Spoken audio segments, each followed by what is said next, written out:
Standing in back, there are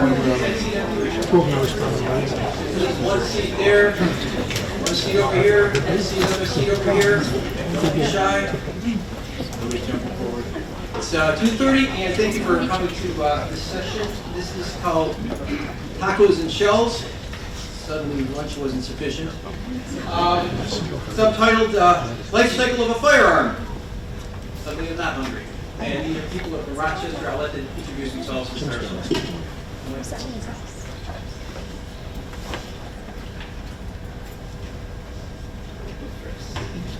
My name is Joe Perlman. I'm a lieutenant with the Rochester Police Department. Currently standing in front of the screen, so I won't do that again.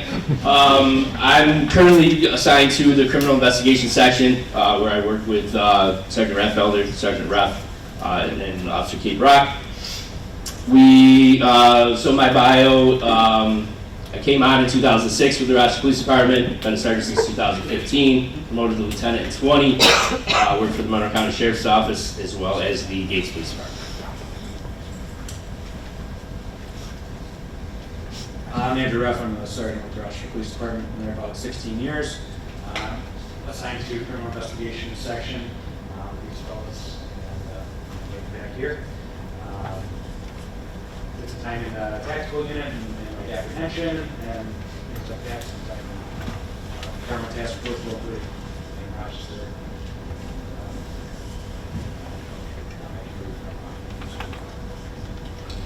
I'm Eric Rathfelder. I work with them in criminal investigation section, and I previously was a physics teacher. Of course. Who wasn't? I'm Kate Brock. I'm an officer with the Rochester Police Department. I've been there for 10 years. Prior to that, I was a crime analyst with the Monroe Crime Analysis Center. I also did time as an intern and employee at NYSEG. And I have my BA in Political Science and History from SU, and I got my master's at right here in Albany at Rockefeller.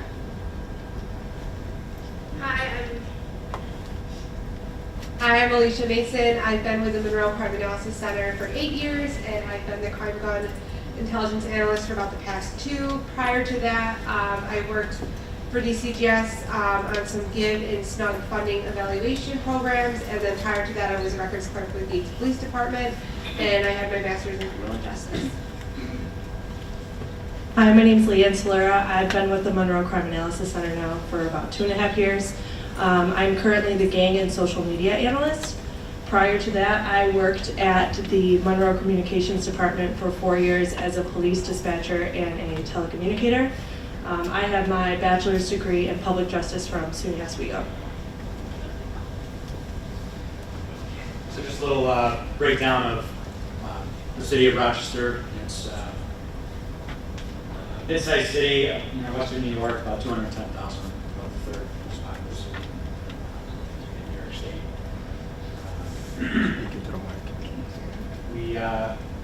The Rochester Police Department has about 850 sworn and non-sworn members. That actually comes down to about over 600 uniformed police officers. The rest being non-sworn employees. And quite a few vacancies, so come on down. It encompasses about 37 square miles, four patrol divisions, or patrol sections, so you can see that in Clinton. And then we have our investigations are broken down in criminal investigations, where we work, that is kind of general investigations, a lot of non-fatal shootings, anything that doesn't result in a homicide, special victims crimes, or long-term narcotics investigations. And that's where we would come with those exceptions. So we have our major crime section, which investigates homicides, special victims unit, which is child sex crimes primarily, and special investigations, which is long-term narcotic. So, they have trouble hearing me? Yes. So, our fine citizens contribute significantly to the NIBIN analysis. We have a lot of assault shootings, a lot of homicides by firearm, and thousands of casings per year, which are go through the NIBIN system. So if you were here for the last presentation, this will segue nicely into some more in-depth case studies. But as would be expected, sort of the number of shots fired incidents and the number of casings sort of follow the weather, the spike in there.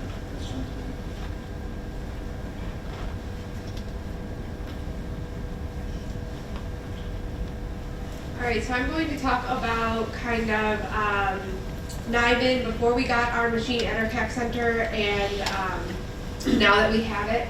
So before we had our own machine, everything had to be ran through the county crime lab. And while it is named the Monroe County Crime Lab, it doesn't just serve Monroe County, it serves the whole entire area, the smaller police departments, and the other neighboring counties as well. So we had an unpredictable turnaround as well as backlog. So in the case study we're presenting today, I was just going to highlight one of our assault shootings. It took about a week before we received the link that assault linked to the gun we had been tracking. Currently, we now have our own machine at the Crime Analysis Center. That's what it looks like pictured up there in the top right. And we offer a 24-hour turnaround, and our backlog is caught up.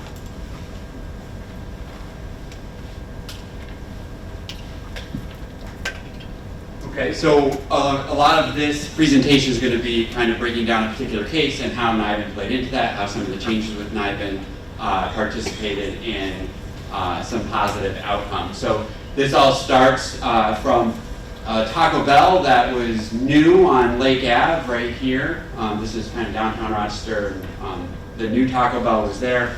And really, this whole case sort of unravels because one of our investigators and at least one of our analysts, Leanne, think that Taco Bell is like the pinnacle of culinary progress in the 21st century. And so I was riding around with one of our investigators, Brandon Godowski, who's not here, but deserves a lot of credit for all the efforts that went into solving these crimes. And so he did really great work. And it was a slow night, a slow rainy night, and usually CIS doesn't get involved necessarily in prohibited use or reckless endangerments, unless there's something specific for us to follow up on if nobody's been struck. So there was this prohibited use at Taco Bell stemming from a customer trouble, and Brandon was like, you know, there's a lot of arsons and rapes and murders, but when it comes to crimes that tear apart the moral fabric of a civilized democracy, that is when someone fires a round off at Taco Bell and doesn't strike anybody in the middle of the night. So we immediately responded there, and that's where this whole caper begins. Again, because of Brandon and later Leanne's passion for protecting the new Taco Bell. I think it also might have something to do with the fact that he figured there was going to be some really slick cameras at this place because it was brand new, and he was sorely mistaken. So on the 1st of April, that's where we sort of begin our story. At 2 in the morning, a customer was upset with the service provided at the new Taco Bell, and because they wouldn't serve him when he walked up to the drive-through window, he walked away, got his gun, and fired off a few rounds.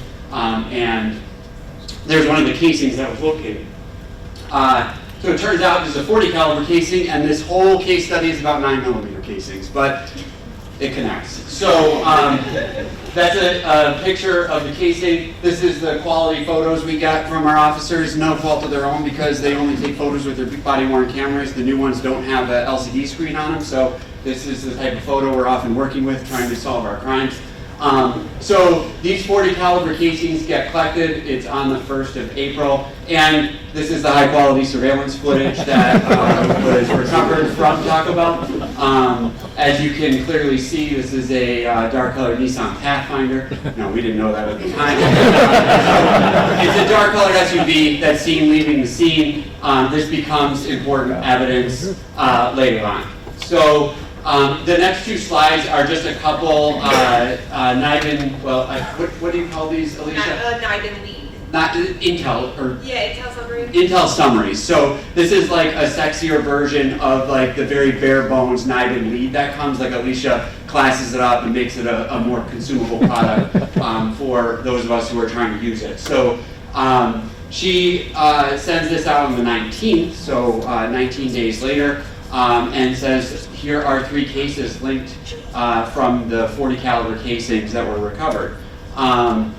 At this point, so this is our crime gun that we're talking about in this presentation. This is the 9mm that you're later going to see some more details about. But we just added this in here because at the time the shots were fired at Taco Bell, this 9mm, which was also present at Taco Bell at the time but not fired, was also used in a reckless burst at 178 Salina Street and had, in the previous 2 weeks, been used in 2 other PUWs. We don't know this at this point. This one is from the 17th of May. So some intel was developed in relation to this case. Kate Brock, who's our coordinator, and you developed this intel, right? Thank you. One thing I forgot to mention is that I'm currently the coordinator for criminal investigation sections with RPD. So at the time of the shots fired on Salina Street, which happened on April 1st, I work on Monday through Friday, so I come in on the 3rd. On the 3rd, we have a nightly violence summary that comes out for the whole weekend that NCAC puts together, and it gives all of the violent incidents that have occurred over the weekend. They do it nightly during the week.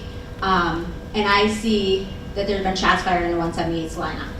I'm familiar with the location as it's a known gang location with family members of gang members. And I start looking into the summary of the shots fired. The summary states that there is an unnamed suspect that the victim is familiar with.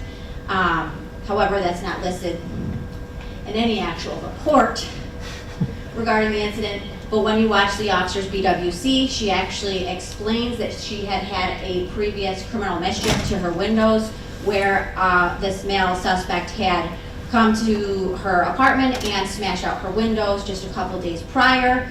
And she had provided in that criminal mischief report a picture from his social media saying who he was and that she had hung out with him a couple times. She told him he wanted to stay at her house.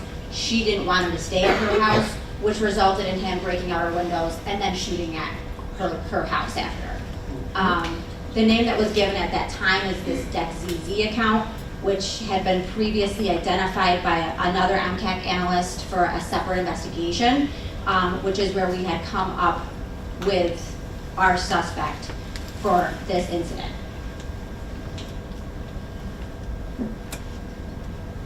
I should mention we're trying not to mention the suspect's name simply because this case hasn't been fully adjudicated yet in the legal system. So in an amateur attempt to maintain some integrity there, we're just referring to the person by their initials or suspect.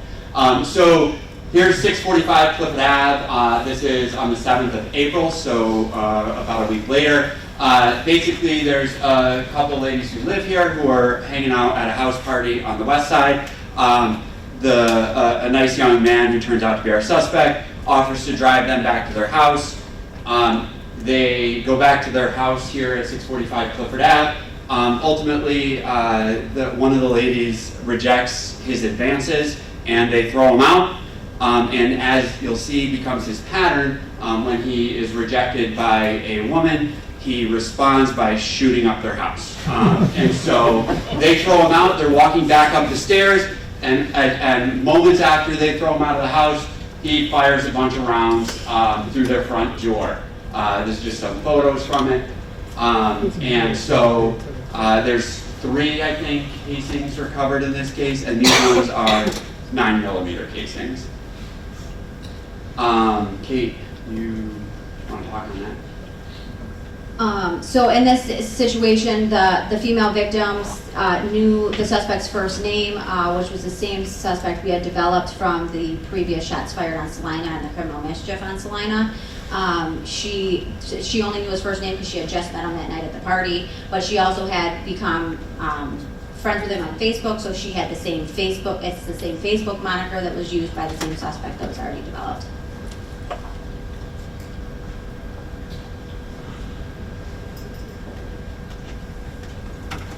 Okay, so this is how we come back to the Taco Bell shooting. So I sat next to Leanne at the time, and I had been hearing for weeks she had been trying to track down this vehicle and find different pictures in relation to the Taco Bell shooting. Well, I get the 9mm link NIBIN, and I begin looking at body-worn camera footage, ring camera footage, as well as city cameras, and I realized there's a lot of similarities between the 9mm Nissan Pathfinder that I'm looking at and the vehicle that she had found through her investigation with Taco Bell. So that is when I pretty much said, hey Leanne, this is your car, and I turned it over to her. So from here, my job, I identified the vehicle involved in the shootings. By doing so, I used Lawman. I don't know if everybody in here is familiar with Lawman. But pretty much Lawman is used in e-justice to kind of do a batch search on vehicles that are registered within New York State. I was able to tentatively ID the vehicle using cars.com Wikipedia as a 2013 to 2016 Nissan Pathfinder. And I believed it was blue in color just by some of the beautiful camera footage we had, but I put in those parameters within Lawman and I got a list of 67 vehicles registered within Monroe County. From here, to narrow down my list, I ended up using LPRs, and I plugged in every single plate and looked at the vehicles, the pictures that were provided in LPRs to see if they would match our suspect vehicle. I was mainly looking for, I don't know if you guys can really see, our suspect vehicle, it's hard to see here, but it does have the roof rack. We did not have a sunroof. It had chrome handles on the door, and it did not have like a running board. So I was looking for those characteristics, and I was able to narrow down my list of 67 to 22 vehicles. From here, I kind of was just looking for anything suspicious when I started running those 22 vehicles, the individual plates, just to see if there were any stolen hits or something, and I did find a stolen hit, which kind of triggered my attention because we have a huge problem with stolen vehicles right now. I look at the stolen hit and I see that it's a 2015 Nissan Pathfinder, and it was stolen from a dealership along with 2 other vehicles. So I'm on the phone with Kate multiple times, and I'm like, this is kind of weird. And she's like, yeah, let's call Waterloo, let's pull this report, let's see where those other 2 vehicles, if they have been recovered, where they were recovered. So I get the report from Waterloo, and the other 2 vehicles that were stolen were recovered on the west side of the city of Rochester. So we were like, things that make you go, So we were really looking into this car a little bit more.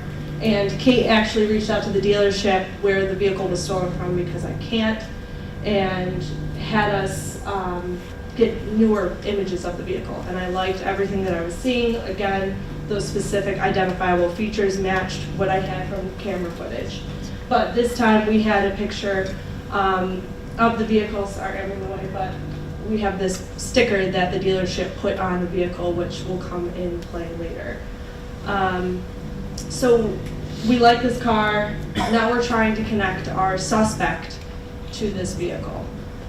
We started working with some other agencies, parole and our GIV analysts, and they said, hey, your suspect was stopped at the parolee back in February, and he was documented in this 2017 gray Nissan Pathfinder.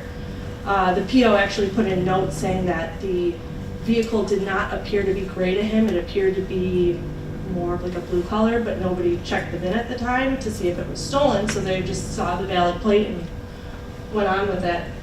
I actually played back city camera footage in cooperation with the parolee's ankle monitor to see like his direction of travel and to see if this was actually possibly that blue Nissan Pathfinder that we were looking for. And I did find some footage that confirmed to me it was the blue Nissan, not a gray Nissan, but I couldn't see that dealership sticker. So I was like, okay, it's kind of getting warmer. And then we also found an FIF of our suspect documented in March with himself in a 2019 blue Nissan Pathfinder. So now we were really excited about this, and we noticed that there was BWC footage of the stop, And when we pulled up that footage, the officer's body camera is right here, and you can see he's walking up to the suspect vehicle with our suspect inside the car, and it has that dealership sticker on it. Also in the vehicle at the time, do you want to talk about that? Or you want? Also in the vehicle at the time was the victim from that 178 Salina Street. She did give a fake name, but Kate has worked multiple cases involving that family, was able to ID her, and was like, oh, yeah, that's a girl she's hanging out with, or he's hanging out with. So we were really honed into this vehicle, and we definitely thought that this was the right one. They obviously were swapping plates on it too, so we had all the documentation of the swap plates. But our suspect turned himself in on a warrant, and he was in our county jail for, 2 days. So while he was in there, Alicia and I actually monitored jail phone calls, which I don't know if anybody's listened to them. They're really, really fun to listen to. But we were able to get some confirmation that he was talking about the Nissan Pathfinder. He was referring to it as his truck, don't damage his truck while he's inside, and yada, yada, yada. So after he's released, we're in contact with the Monroe County Jail, and we're asking them for any camera footage they have of him leaving. And we do have footage of him getting into the Nissan Pathfinder with that plate that was documented from the previous FIF. About 2 hours after he was released from MCJ, there was a 911 phone call in on the west side of the city for a reckless vehicle. They gave that exact plate. It was the Nissan Pathfinder, and the description was there were 2 black males hanging out of the car waving handguns. Unfortunately, officers could not find the car at that time, but this is when CIS kind of picks it up a little bit more and takes over. And importantly, that's where Brandon owes you Taco Bell from, right? The lead investigator did not believe that this was the car, and bet Leanne Taco Bell and still paid her for. So that once we have all that information, our name has changed since then. Patrol Section Investigations, we put out this attempt to locate for the Nissan Pathfinder, so that the officers and people in the county would be looking for it. Now, at this point, it's the 15th of April, 15 days after that April 1st Taco Bell shooting, which doesn't appear on here again because that was 40s, not these 9s. And so all of these incidents have now occurred since then. So 645 Clifford we talked about. Since then, that gun has been used in a prohibited use at Wentworth, a reckless West Main, and a reckless at 170 Orange Street. So this gun is a real problem. On the 15th, though, we don't know about these 3 because, the delay in the lead time for Niven.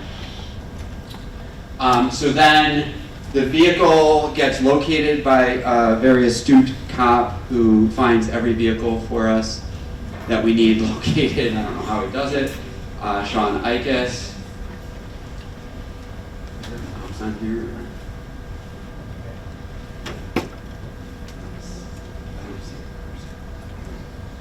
Spacebar. So just to recap that timeline, on the 19th, he turns himself in on the criminal mischief warrant that he had from breaking the windows at 178 Salina Street.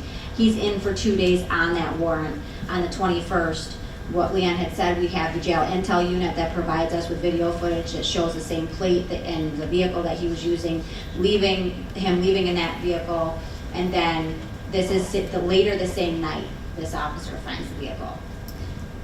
So that there's no audio on this, so we can just talk over it. Really, it's just there for some visual interest to break things up. So this is just the officer's body camera of him stopping the vehicle. So Sean finds the vehicle, stops it, and Investigator Podowski's not working.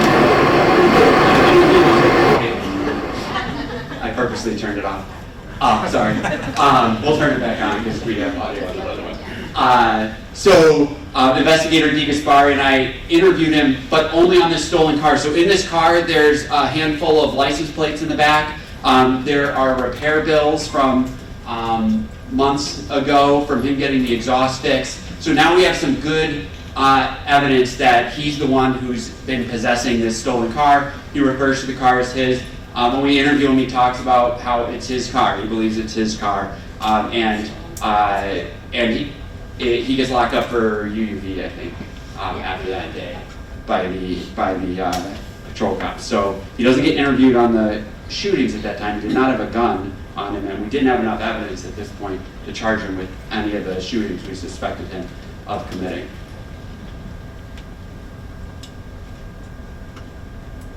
All right.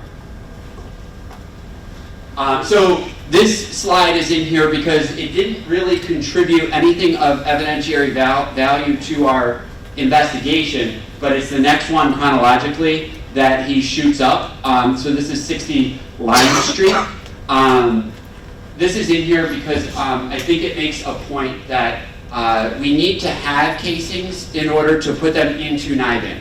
And so the patrol cops went to this just before shift change between 3rd and 1st platoon. There was nothing showing and left. And we do have some investigators and officers who get a sick pleasure out of going to shot spotters and locating casings. So they went over there, and there is a lot showing. There's a dope house that's full of holes, and there's casings scattered about in the driveway. So the casings get collected, and they turn out to be part of this pattern. And so, again, I put it in here because, or we put it in here because it's relevant based on the link, but it does demonstrate the importance of you need something for a NIBIN to analyze for it to be useful. And so it goes to the importance of getting those casings found when shots are fired. And for us, I know a lot of cities have it, but ShotSpotter is like the best piece of technology in the world for getting casings because, just the person hearing shots fired, like who the heck knows where those shots were fired, but ShotSpotter is just unbelievable in terms of how much it helps us out. So here's the development of our suspect and the vehicle, and so at this point, we're very sure this is the vehicle involved. We're very sure this is the suspect involved. It's important to note that a lot of the cases that we have in Rochester, we have shared crime guns. We have gang members that just share guns with each other, so it's hard to be able to say, yes, this crime was committed by this person because they switch them, they trade them. But in this case, we believe that with high probability that it's the same suspect in the same vehicle committing all of these shots fired, shootings. So once we have this information, we start to investigate backwards to see if we can find this vehicle at the previous incidents that we didn't know about him using the vehicle at. So on 419, we have the NIBIN that connects the 4 incidents, which is what you see over here. So we have Flower City Park, Genesee Park Boulevard, Salina that we talked about, and Clifford that we talked about. So we start going backwards. 546 Flower City Park's a known gang location. It's an after-hours party location where we've had several shots fired before. At this point in time, Investigator Glodowski goes back to the blue light cameras, which are our city cameras that we have across Rochester, and fleeing the scene on Flower City down to Dewey, which is connected, without his lights on, is what appears to be the same blue Nissan Pathfinder. And then on 324, with the shots fired at 1043 Genesee Park Boulevard, we learned through the investigation on some of his jail calls actually, that his ex-girlfriend lived at 1035 Genesee Park Boulevard, which is actually just it's the house south of 1043 Genesee Park Boulevard. We had private surveillance footage from that scene, and you actually see what appears to be the same blue SUV that stops in the middle of the street, shoots. We believe that the ex-girlfriend at this point was the intended target, but the shots actually hit the house next door. When we go back to Salina Street for the reckless endangerment, we checked blue light footage along Chile Avenue, and we were able to see the same Nissan Pathfinder going down Salina Street shortly before the shots fired. And Salina is a very short street. It has about 10 to 12 houses on it, so the timing just worked out. On 424 is when we get the next NIBIN that connects 7 incidents, which is the one that you see down here. And we can see that the blue Nissan Pathfinders on video for all of the incidents except for incident 5, which is Wentworth Street where there's no private video footage and there's no blue light camera footage for us to say yes or no.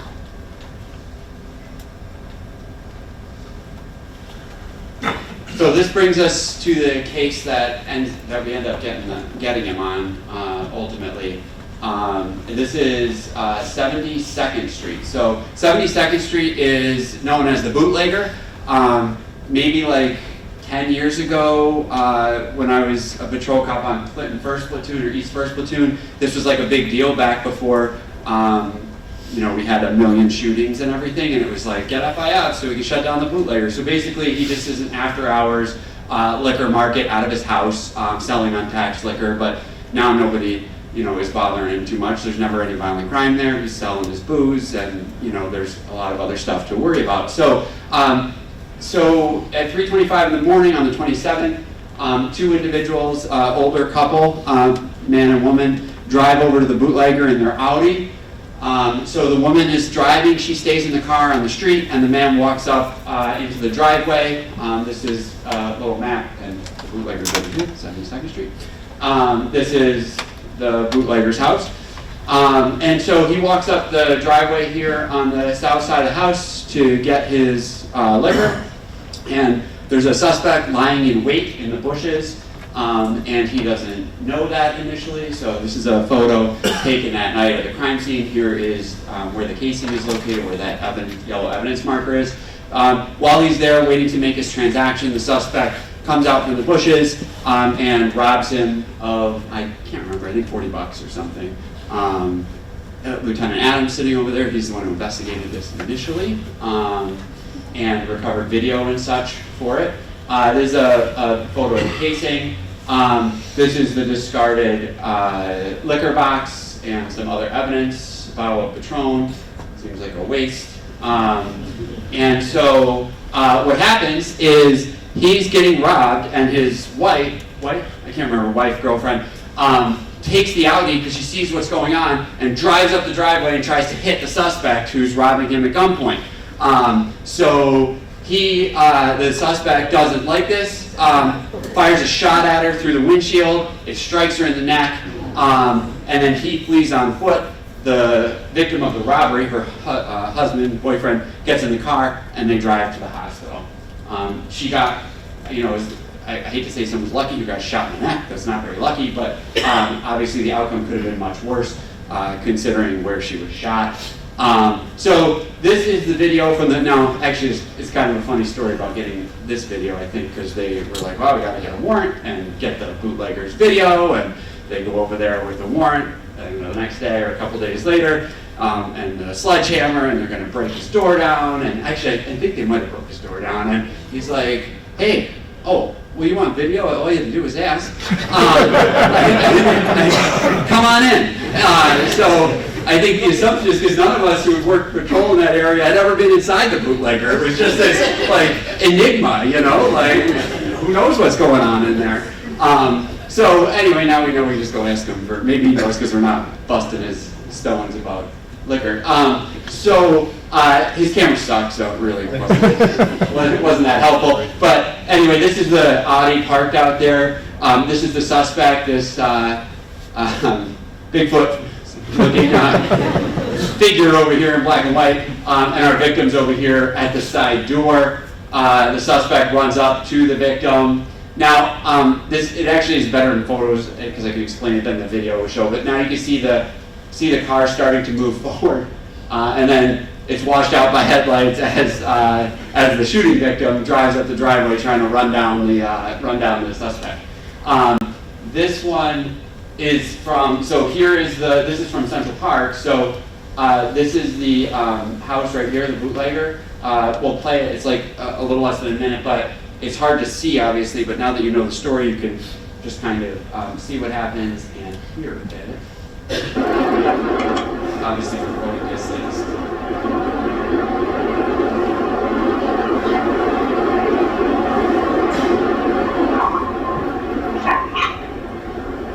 They're going up the driveway.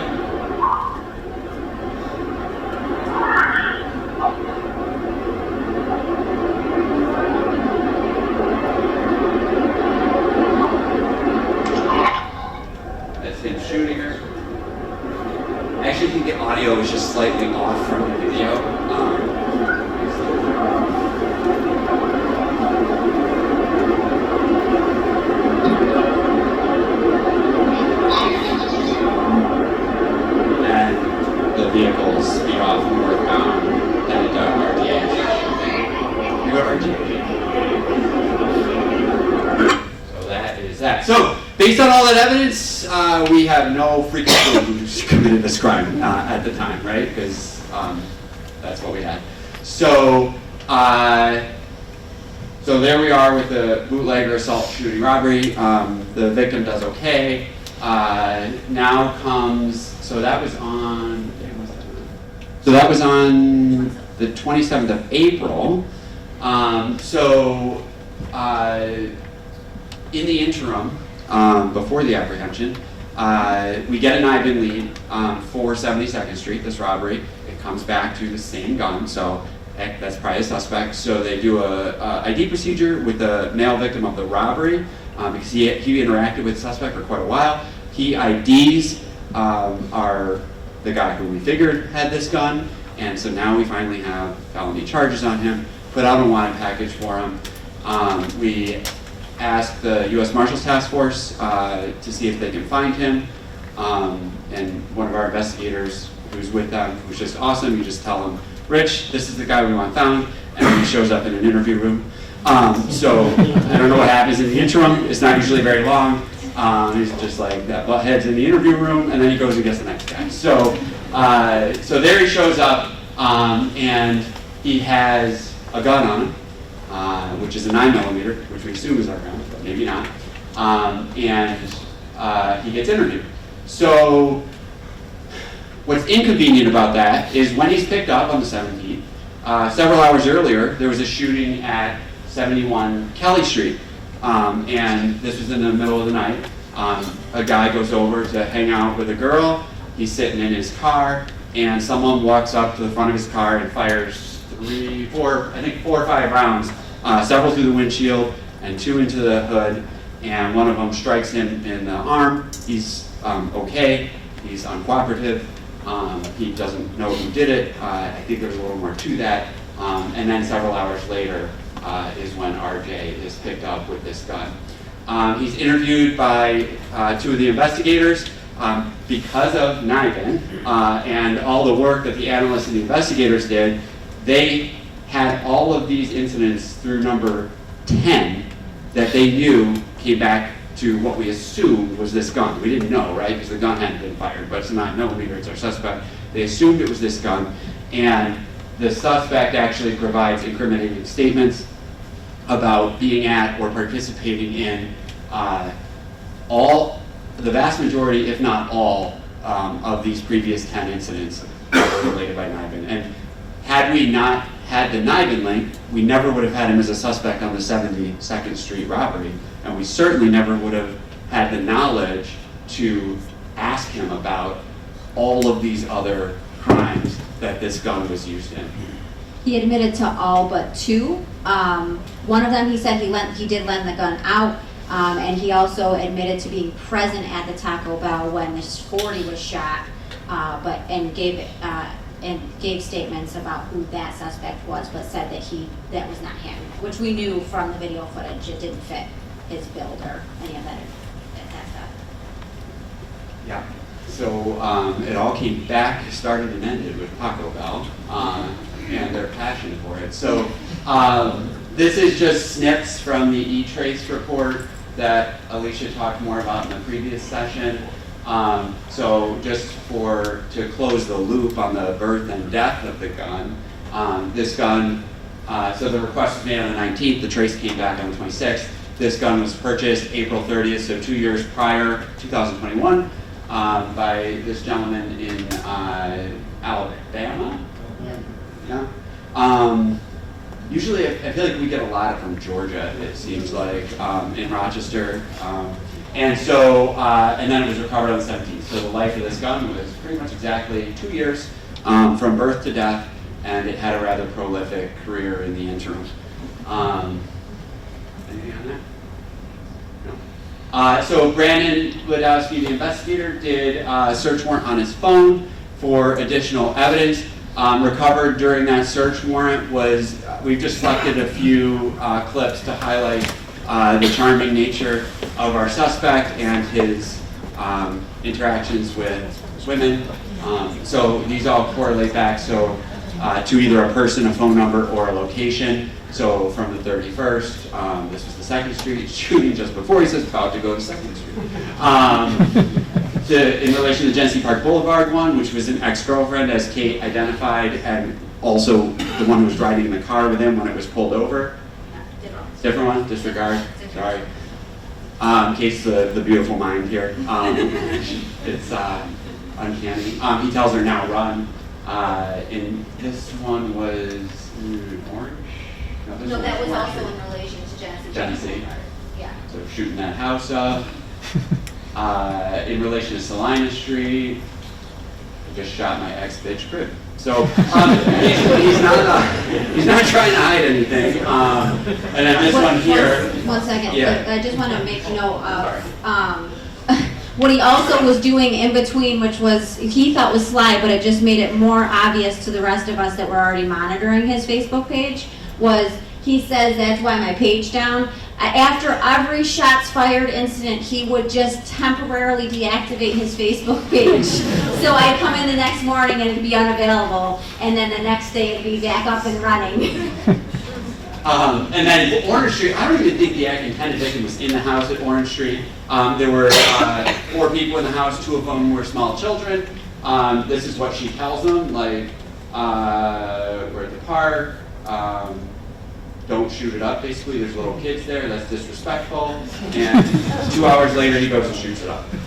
So that was all additional good evidence for this case. Again, we wouldn't know what to correlate these to if we didn't have the NIBIN lead. And at this point we did, and that made it a lot easier. Alicia made this nice chain of events chart just to This is just a summarize. brief summary, how they all came in.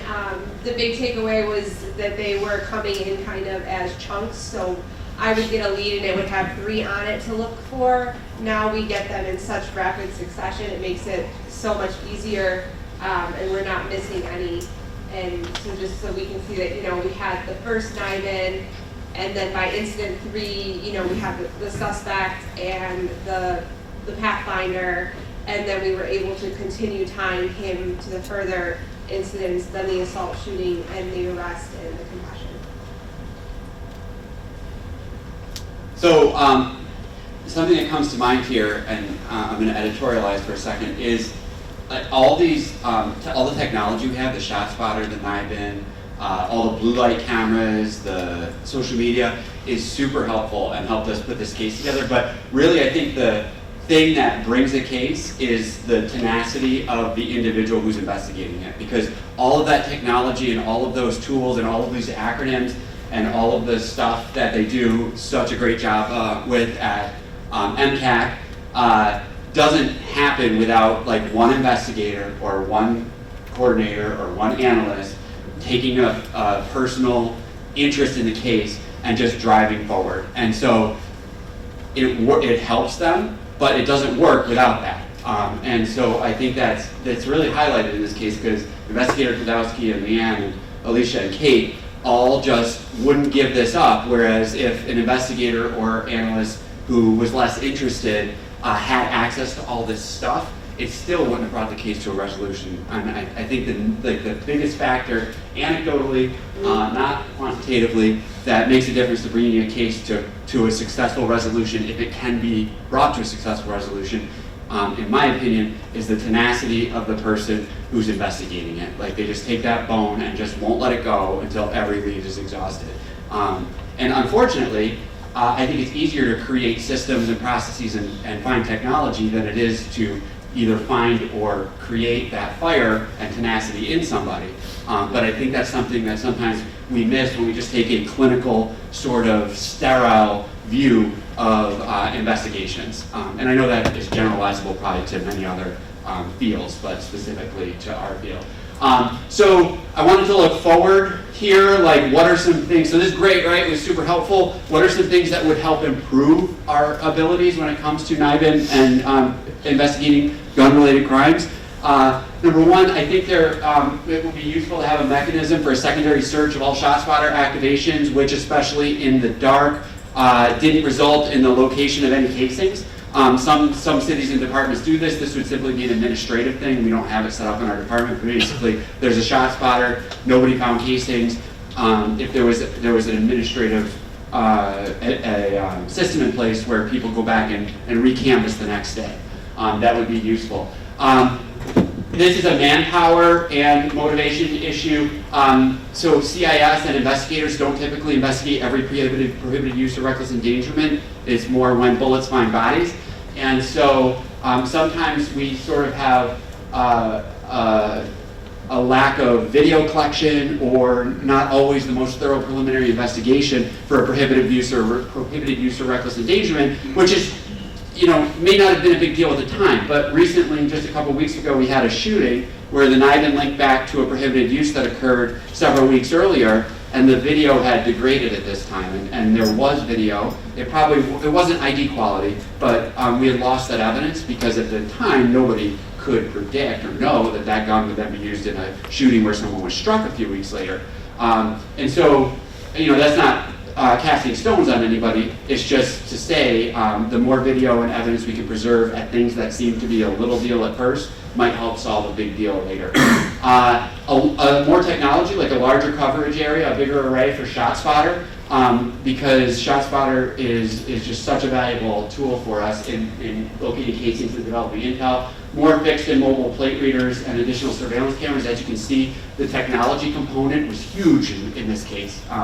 It was cameras, it was, in this case it wasn't plate readers, but you kept switching plates. That's true, right. And so the more data we can capture, the more likelihood that we might capture the data that we need.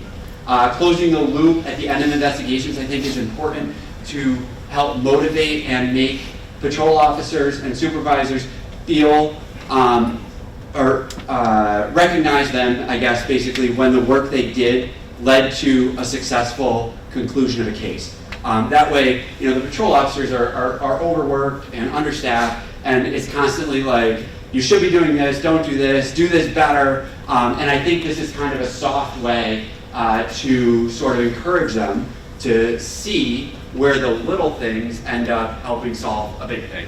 And that's something we could just do a better job of. And then lastly, I know the last presentation they talked about getting NIBIN links within a couple hours, but what would be super helpful is if when we recovered a gun, we could then test fire the gun immediately, and before interviewing the suspect who had that gun, know which incident that gun linked to. Because even, like in this case, we assume that gun linked to all these previous incidents because of all the investigation that had occurred. But when we just have a traffic stop and grab somebody with a gun, we have no idea what to interview him on in relation to previous cases, because until the gun gets test fired and gets entered into NIBIN, obviously,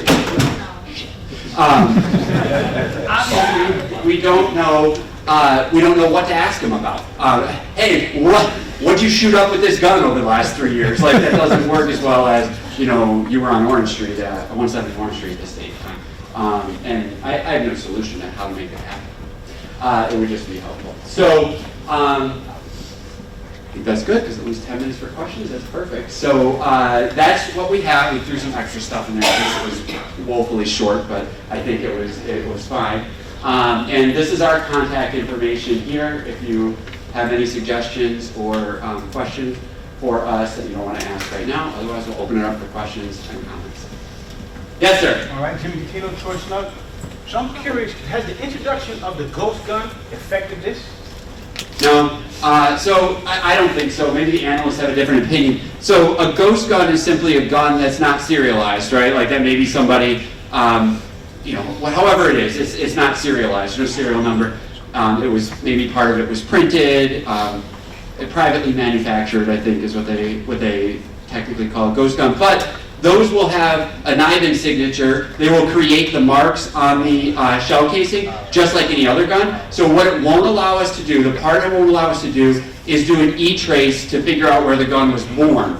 But if someone's going around with a ghost gun and fires it in 12 different incidents, all those incidents will still be linked based on the mechanics of how the gun was fired.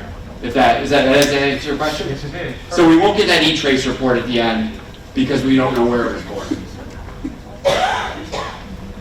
good question. Anything else? All right, thank you.